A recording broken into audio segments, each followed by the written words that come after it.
Ian Nepomniachtchi is here. He's leading the match against Arjun Erigaisi by 1 full point. This is the battle for the 5th place at the Freestyle Chess in Paris. Arjun makes his way, and this is going to be a very important game for him. He has the white pieces. He keeps his player card on the side and writes down his score sheet. Must win game for Arjun to force the tie breaks. And his opponent has been playing so many matches, so this is going to be very tough. All the experience of Nepo will be coming up against the youthful energy of Arjun. We are about to begin. Handshake and off we go. We have the freestyle position with the queen, 2 bishops on the side, then 2 knights, rook, king and rook. What is Arjun going to open with? He opens the game with 1 c4, immediately opening up the bishop on this diagonal. Important for Nepo to decide what to do. If you look at the position, you have the queen eyeing here, the bishops eyeing this way. The knights could join into the attack. He plays the symmetrical c5, also opening up his bishop. So in fact, this is quite an aggressive position for white. And Arjun pushes his pawn to b3 now, opening up the queen as well. Just having the white pieces here is definitely a small edge, as you are able to create the threats first. And Nepo also plays b6, opening up the queen. What is Arjun's next reaction going to be? He can play his knight out to f3, preparing d4. He could even go d4 straight away. Just push the pawn. He does it. Pawn to d4.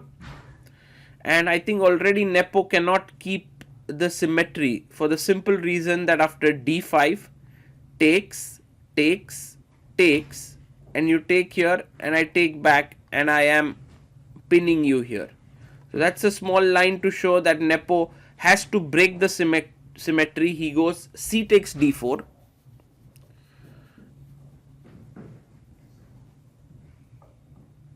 And Arjun comes back and picks up the pawn with queen takes d4.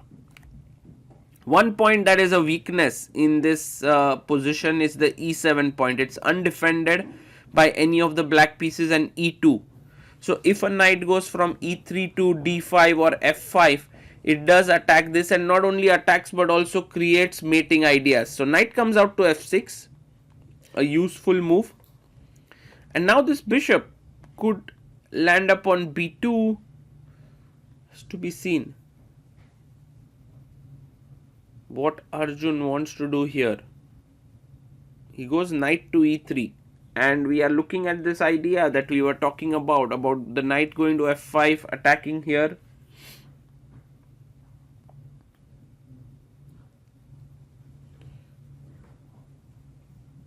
And he plays his knight to c6.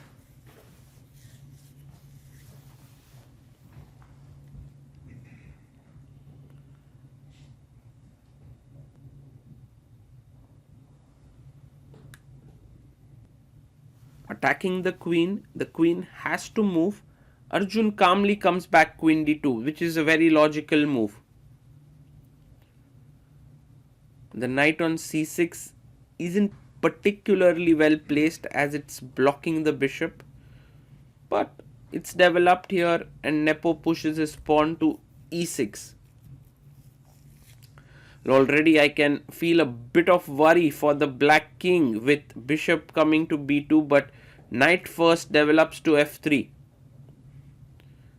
I just like the fact that white has both the knights here. Although the move e6 is played against the knight on e3, it doesn't get these squares anymore.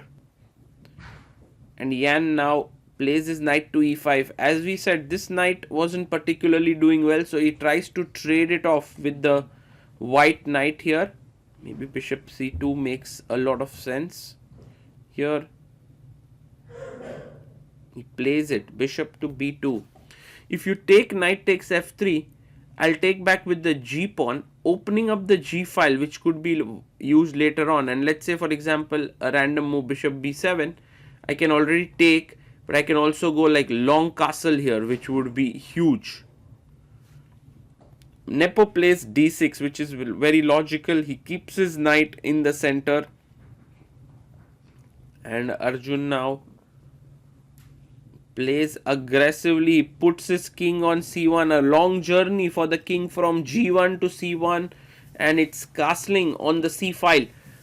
By the way, now if you see, the pressure on black is immense, and only 9 moves have been played yet.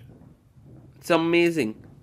Bishop comes to b7, putting pressure here on the f3 point.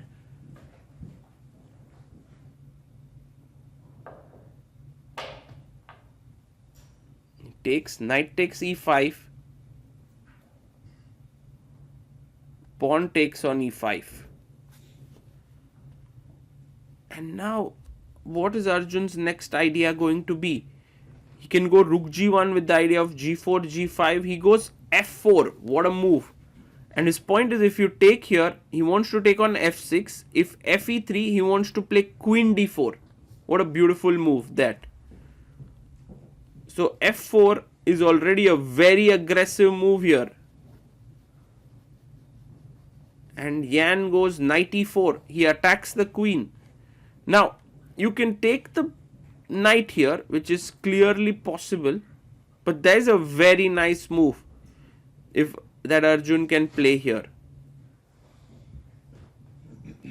And that is queen to d8, and he finds it. Queen d8 on the board. If you take the queen, it's a back rank mate here. What a unique mate. And mind you, we are only on move number 12. And this bishop has no squares to move. And if you take e takes f4, there's already bishop takes e4, bishop takes e4, and bishop a3 with a winning position. So Nepo, under big pressure, he blunders with g6. Huge mistake. The best move here was h5, making some room for the king. But he goes g6, and I guess Arjun already knows that he's better here. For white, the best move is queen e7, threatening rook d8 in the position. It's a tough move, queen e7, but let's see if Arjun finds it. Yes, he does. Queen e7 on the board. Arjun has used a lot of his time. He's down to 24 minutes, but he is completely winning. Completely winning.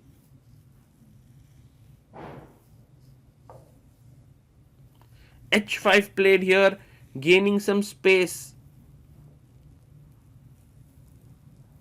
And now white to move.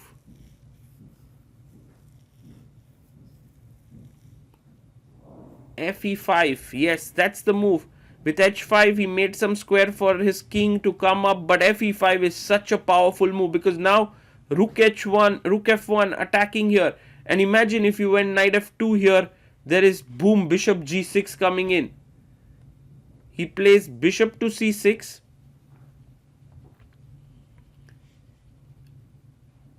And I guess Arjun already is taking the knight.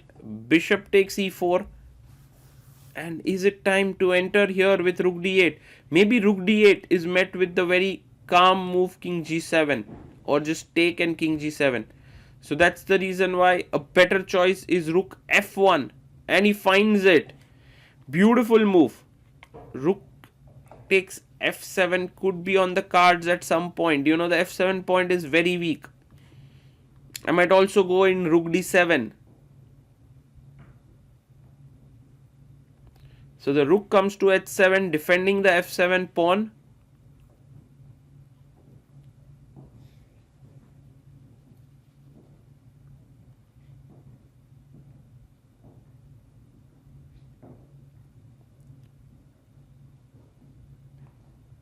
And now Arjun deciding what to do. He goes rook d8. Beautiful move. Just pinning the rook on the last rank here. Rook to d8. And the thing is, if you take queen d8, king g7. Oh, he does it. Rook takes d8 is on the board. So he takes back. King g7. You can see how the e5 pawn is limiting this bishop here. The queen is also on its initial square. Again, the best move could be very well queen e7, putting pressure here. Wow. Like queen d8 to e7 already we've seen once and it's happened again. f7 is falling. If you go king g8, I have simply queen e8 and boom, take on f7.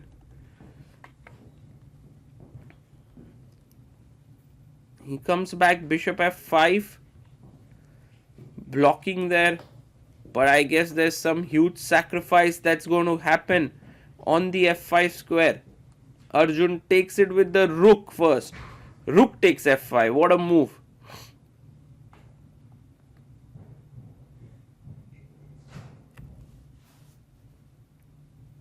And Ian takes back. E takes f5. And knight takes f5. Beautiful move. If king comes up to g6, it's already checkmate. If king goes down, it's already checkmate. So you have to pick up the knight. That's the only way. Otherwise, you are busted. So he takes it. But look at this. There's a bishop here ready to unleash itself. e6 comes in, checking. Bishop e5. And now simply take it. Bishop takes e5. King g8. And where's the mate? Queen g5 check. And if you go king f8, he resigns. King f8, there is bishop d6, king e8, and queen g8 checkmate. A beautiful game here by Arjun Erigaisi. A modern day brilliancy. He managed to completely outwit his opponent. Well, freestyle chess has been played for over a year, and perhaps it was one of the most beautiful games that you will see out there. Just beating Nepo in 24 moves. That is not at all a common phenomenon. And he scored. Now the scores are tied at 1-1, and we go into the rapid tie breaks. Amazing battle. Many of the players. We had Peter Heine Nielsen in the commentary who mentioned that this might well be one of the most beautiful games in freestyle chess. Kudos to Arjun. So you are right. And how was your thought process after like you lost yesterday? Like how did you approach to coming into today? What was your like mindset like? Yeah, honestly, like in such situations, I haven't done so well in the past. So this is definitely like giving me confidence, and good thing with freestyle is like I did not have to worry like what I have to play. So I was just trying to relax and not think about it. Did you go like to dinner? Because here dinner is a little far away, no, from the venue. Yeah, I did not go for dinner. No, you were okay. Yeah, so And how much does it influence when you see the other players' games? Because are you someone who likes to just see what other players are doing, or do you just go? no, in classical, I think everyone is keeping track of what's happening on other boards because it's like some information that you can get. And Sometimes it feels a little bit weird, no? Like yeah, someone is on the waiting first for. day you ask like, what is one thing I would like to change about freestyle? Maybe it is this that like players shouldn't be allowed to Watch others. watch games. others. Oh, look, exactly. I was saying the same thing Yeah. because it becomes otherwise many of the games are same. Like, the variations. And the whole point is people can bring so much creativity on the Yeah. board. It's a great Harshit tool. Bhai has not played like such an event, but he was saying sometimes in examinations something similar. I used to just wait, see when the smartest girl writes down the answers, and then just Okay, just a joke. yeah.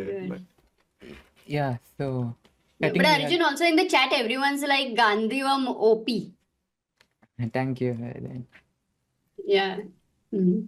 Yeah, we were having fun. Like we saw some line where knight e6, queen d2, knight e4, you have knight d5, and we were just having fun Yeah. with Yeah, 96, I could go queen d2 and it would transpose to what Magnus did. But I thought this is also interesting. Yes, this actually try for the both knight. me and Peter thought that this is the reason why he went knight c6, e6 to stop knight okay. f5. But yeah, the knight on c6 is just misplaced, and with e6 played, f6 is also vulnerable long term. And Yeah, this position like is And very long underdeveloped. castle. How? Yeah, How? beautiful Like, move. was it a bit confusing? Like to move your king, like so. Yeah, it's my first time like doing such a long castle. Such a long castle. You know, Peter actually mentioned about this idea of long castle, and at that point, it was like, wow, because I think none of the games had it, and we were like natural. It's not very natural, you know. And then you played long castle, and we all were like so happy and excited to see it on the board. The attack, which I think now Arjun was was the first one to coming. long castle Yes. today. Yeah. Yeah, I Yeah. had this.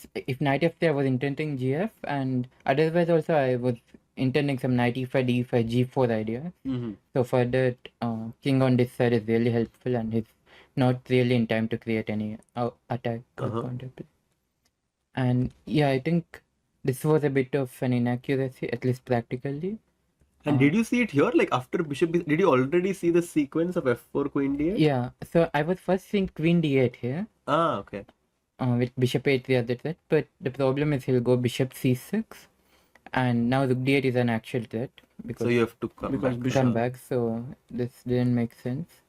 And then I saw this idea f4. The point is after ef4, bishop f6. If f3, there's this important move Nice. queen d4, Yes, nice. and if gf6, queen g4 is the mate. Yeah. And if he takes here, knight g4, and his king is very weak.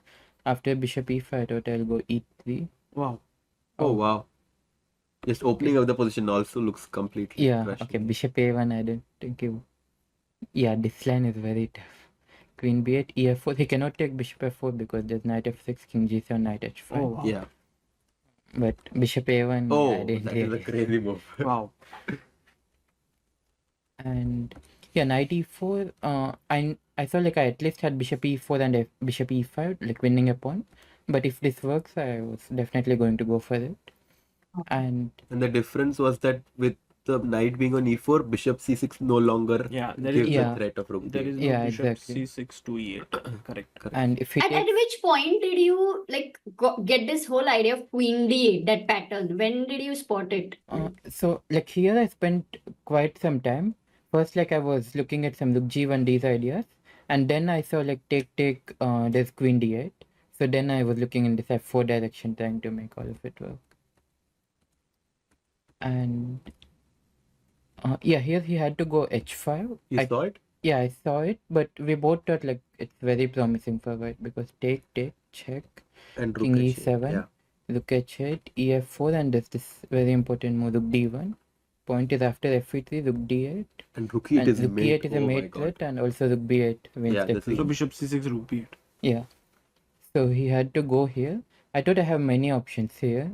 Like I considered c5 because if he takes, I'll go knight c4.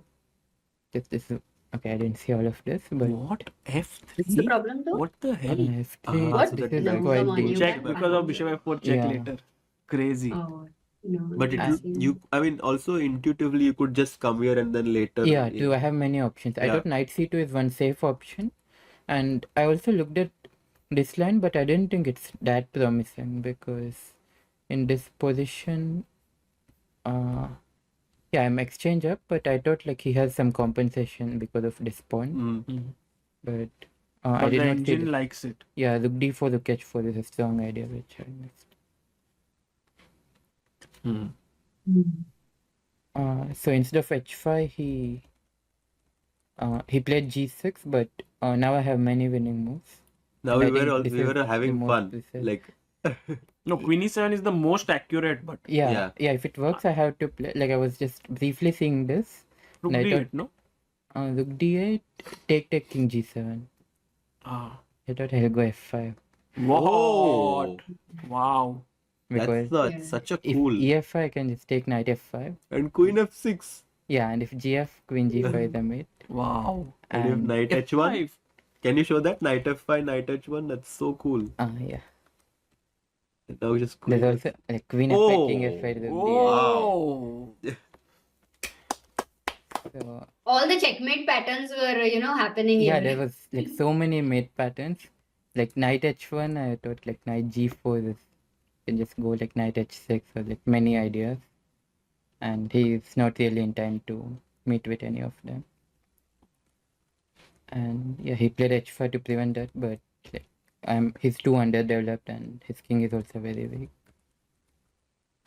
Rook f1 was also very nice, getting the last Yeah, piece. getting the last piece. And like bishop a3 was never really on my radar because it allows bishop e5 and Yeah. Yeah. like although I win exchange, he's like No, full no, that competition. would be Yeah. not great. The finish was also very Queen E7 beautiful. again. You went Yeah. just boom Yeah. bam. Yeah, e6 and Wow. And What a it was game. going to- e. Amazing. Nice. Got the king into True. e8, the square where it belongs in normal chess, and checkmate. Beautiful, Arjun. I think Oh, this. this was amazing, Sagar. Like, I'm sure, Arjun, that this is, like, as Peter says, one of the greatest games until now in freestyle. Yeah, I it would- was also fun. Like I saw a lot of like very interesting lines, like the unusual patterns that we don't really see in normal chess. Can we call it like there are two games, no, in chess, Immortal game and Evergreen game. So maybe because they were played in the olden days, remember? So now this is like the start of the freestyle chess. So we can give it name like Evergreen game or Immortal game. Yeah, Immortal game, definitely. Love it. Very nice game, Arjun. Congratulations here. Then